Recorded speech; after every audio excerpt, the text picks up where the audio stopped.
Kenapa ya konflik sama orang tua itu bisa bikin kita jadi malas ibadah? Hati-hati, kalau kamu sudah merasakan ini, kesehatan kamu sedang burnout.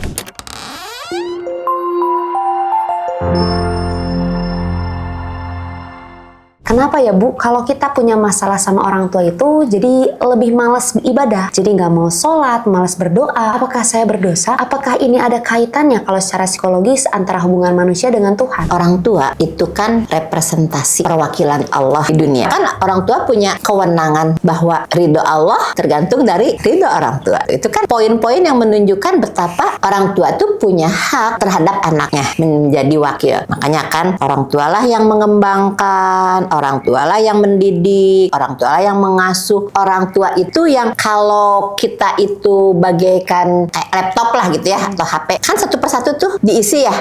Satu kosong kan, diisi itu. Itu orang tua kan mengisinya. Dan ngisinya harus benar. Kenapa? Karena pertanggungjawabannya sama Allah. Karena diisi oleh hal-hal yang benar, karena memang tugas dari Allah, tidak aku ciptakan jin dan manusia selain untuk ibadah. Dari mana anak yang baru dilahirkan tahu untuk ibadah? Kan dari orang tua. Gitu ya. Makan, berdoa. Nyusu, berdoa. Selesai nyusu, pok.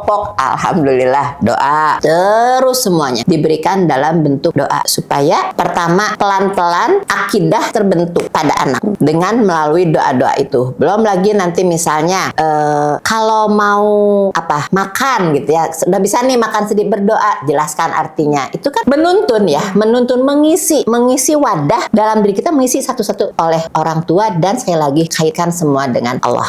Artinya, apapun yang kemudian ada dalam diri seseorang manusia, apapun yang terjadi pada isi dari laptop, tergantung dari siapa yang memasukkannya dan apa yang dimasukkannya. Tugasnya dari Allah, orang tua ya memasukkan hal-hal yang baik dan benar di hadapan Allah, dengan kata lain memasukkan tauhid dan akidah. Nah, itu kan perannya. Tapi kan orang tua juga tidak luput dari salah, ya kan?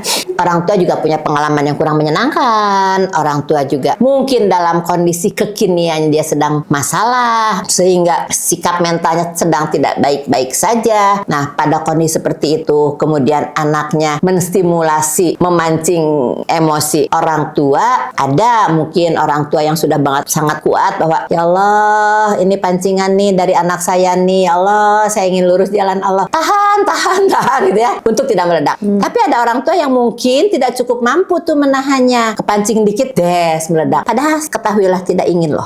Orang tua tidak ingin meledak, orang tua itu tidak ingin terpancing emosinya. Tapi sekali lagi, tergantung dari kondisi si orang tua itu sendiri, seberapa kekuatannya kepancing. Nah, kalau tadi dikatakan bahwa pertanyaannya kenapa kalau sedang berkonflik dengan orang tua jadi malas ibadah, ya mungkin itu. Kan orang tua sosok yang harus kita taati ya, karena mereka lah perwakilan Allah di dunia ini. Ketika ada hal-hal yang ternyata dari orang tua tidak sesuai menurut anak gitu kan, ini harus dikonfirmasi. Tidak sesuai menurut pikiranmu saja gitu kan, atau memang tidak sesuai dengan perintah Allah. Misalnya nauzubillah, misalnya orang tua ngajak pada kesyirikan, kemusyrikan, ya tentu itu harus dilawan dong gitu kan. Tapi seperti apapun melawannya tidak boleh frontal. Rasul juga kan pamannya tidak ikut-ikut, tetap tidak frontal kan, tetap aja dengan lembut mengajak. Nah, misalnya anak menemukan ketidaktepatan dari orang tua, tidak berhak anak untuk frontal. Tetap harus dengan baik-baik, harus dengan kelembutan, harus dengan adab gitu kan, karena itu bagian dari akhlak. Jadi ketika si anak sudah benar-benar, iya ini bapak saya salah nih, ayah saya salah nih, ibu saya salah nih, menjelaskan gini-gini, nggak gitu loh gitu kan, menyinggung perasaan saya gitu, misalnya gitu kayak gitu kan, aduh gimana ya, tapi tidak mampu mengatakannya, mengungkapkannya pada orang tua, akhirnya kan belibet sendiri. Nah, memang potensi ya kalau berkonflik dengan orang tua itu kan sekali lagi orang tua yang menanamkan pada kita, orang tua yang mewakili Allah, maka konfliknya jadi konflik spiritual. Bukan sekedar pada logika, bukan sekedar pada emosi, tapi sudah dalam pada hal yang lebih dalam. Karena kan inti dari semua kecerdasan manusia itu pada akhirnya di spiritual, yang paling intinya, yang paling bawah, yang paling dalamnya gitu kan. Dari spiritual inilah berkembang kepada kecerdasan kognitif, afektif dan sebagainya gitu kan. Nah, ketika itu yang kena, ya masuk akal kalau mama juga gitu, bapak juga gitu loh, kayak gitu-gitu. Ngomong ngomongnya aja gitu tapi padahal itu gitu kan. Iya. Nah itu yang menguras, sehingga konflik dengan orang tua itu menguras energi jauh lebih besar daripada kita berkonflik dengan siapapun. Iya. Karena sekali lagi kita harus taat, harus patuh pada orang tua, dan pahalanya luar biasa ketika kita taat dan patuh pada orang tua, dan dosa juga luar biasa walaupun cuman Iya. ya, ini kan yang konflik, aduh aja Bergejolak. aja salah nih, padahal di dalam bergejolak nih harus gimana gitu kan. Nah itu jadinya ya banyak yang kemudian seperti marahnya ke Allah gitu kan. Iya. Allah kenapa sih orang tua saya gini, udahlah jadi malas sholat, malas Iya, ibadah iya. ya kayak gitu umum itu banyak sih. Jadi Bu gimana ya Bu, kan kadang misalnya orang tuh udah sampai tahap itu, tapi gimana caranya supaya ngebalikin lagi semangat, percaya sama Allah lagi, jadi kita tuh mau ibadah lagi gitu. Ya kalau saya sih biasanya mengorek, dikorek terus.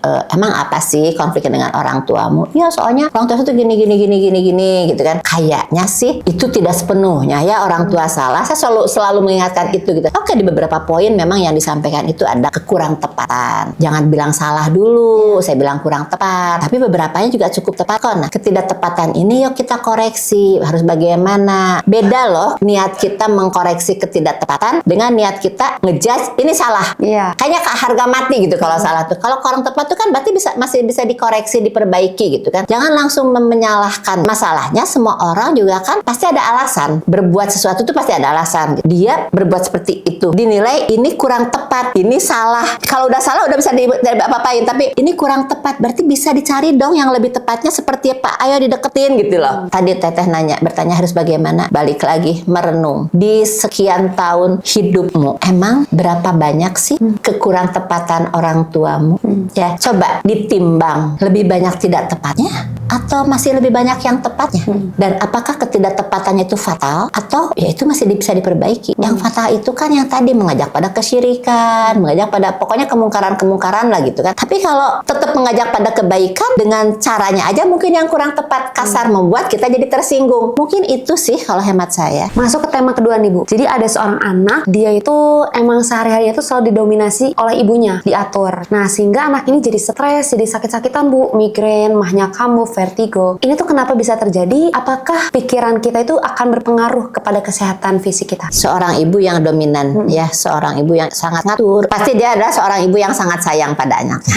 Terlalu ingin melindungi anaknya, terlalu tidak ingin anaknya mengalami kesalahan, ketidaktepatan. Maka muncullah dia sebagai ibu yang siap melindungi, ibu yang selalu mengontrol agar anaknya perfect, tidak ada kesalahan. Tapi kalau caranya kurang tepat, itu kan yang akan membuat jadi kejengahan pada anak.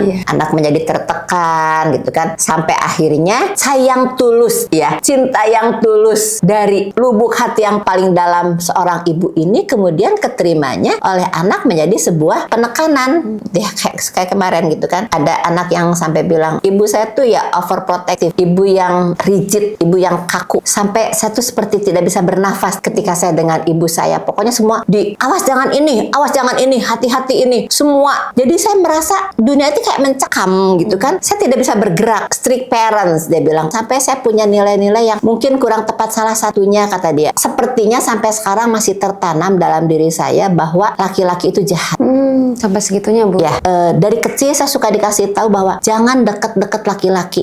Laki-laki itu jahat, nanti kamu diperkosa, nanti kamu hamil. Apa yang terjadi? Anak perempuan ini sudah menikah sekian bulan, belum berhasil, belum mau disentuh oleh suaminya.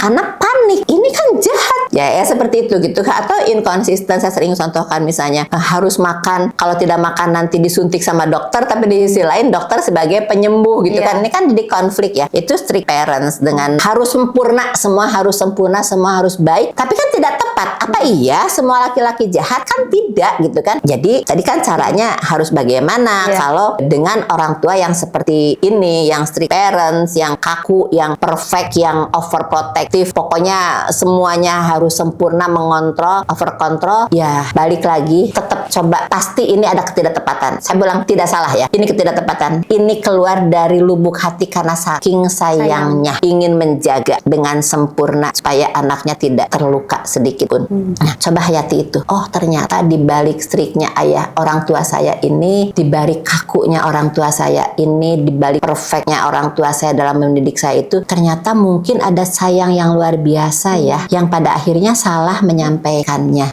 Dari satu titik itu aja, bismillah, insya Allah agak tenang tuh kita. Agak tenang, oke, menerima. Tapi gimana ya, aku kan udah jengah, aku udah gede nih, masa digini-gini terus. Dan balik lagi, itu muhasabah lagi. Muhasabah lagi, keluarkan lagi, bicarakan lagi dengan Allah gitu kan, minimal emotional imagery, dengan surrender, dengan asertif mengatakan paling tidak pada diri sendiri, pada Allah, ya syukur kalau sampai pasrah, kemudian titik emosinya diketuk, itu akan mereda, berjarak dulu boleh, karena ketika kita dalam proses penyembuhan diri, sebaiknya kita agak menjauh dari sumber masalah gitu kan, ini kan sumber masalah orang tua gitu ya, menjauh dulu deh, karena kenapa? Kalau kita melihat dari jauh tuh agak lebih objektif gitu, tapi kalau kita di situ ya semuanya disalah gitu kan, coba menjauh dulu, tapi bilang izin, ya mungkin tidak terlalu terbuka bahwa saya ingin menjauh karena ada masalah dengan ibu, apa enggak lah gitu kan, alasan yang bisa diterima, alasan yang masih dibenarkan di hadapan Allah. Mah, Pak, izin ya, saya mau pergi dulu sebentar, misalnya mau kemana, ada keperluan apalah, yang masih kuliah ada keperluan kampus gitu kan, yang sudah kerja ada keperluan untuk pekerjaan, bisa diterima oleh orang tua dan tidak menyakitkan orang tua, dan bohongnya masih bohong yang karena untuk kebaikan gitu. Masya Allah nih. Mungkin satu lagi nih Bu,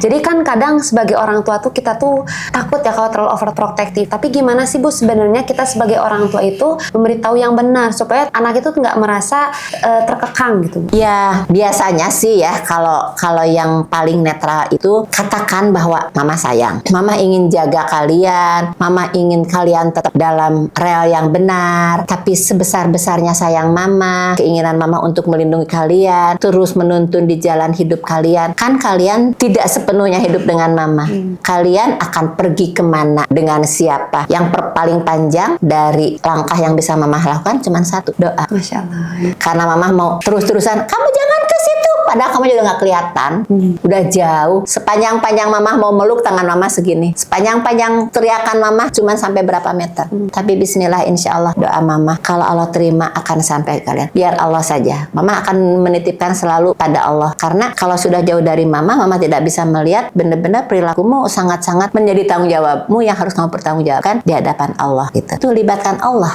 Jadi lebih ke mengafirmasi kepada anak bahwa ini tuh bentuk cara kasih sayang orang tua kepada anaknya. Betul. Nah teman-teman, coba nih mana yang teman-teman pernah rasakan? Pertama atau kedua, teman-teman pernah merasa jauh dari Tuhan karena masalah rumah, atau teman-teman punya orang tua yang sangat strict parents? Nah coba teman-teman di komen di bawah, di like dan subscribe, dan jangan lupa juga di share video ini sebanyak-banyaknya. Sampai jumpa di video selanjutnya.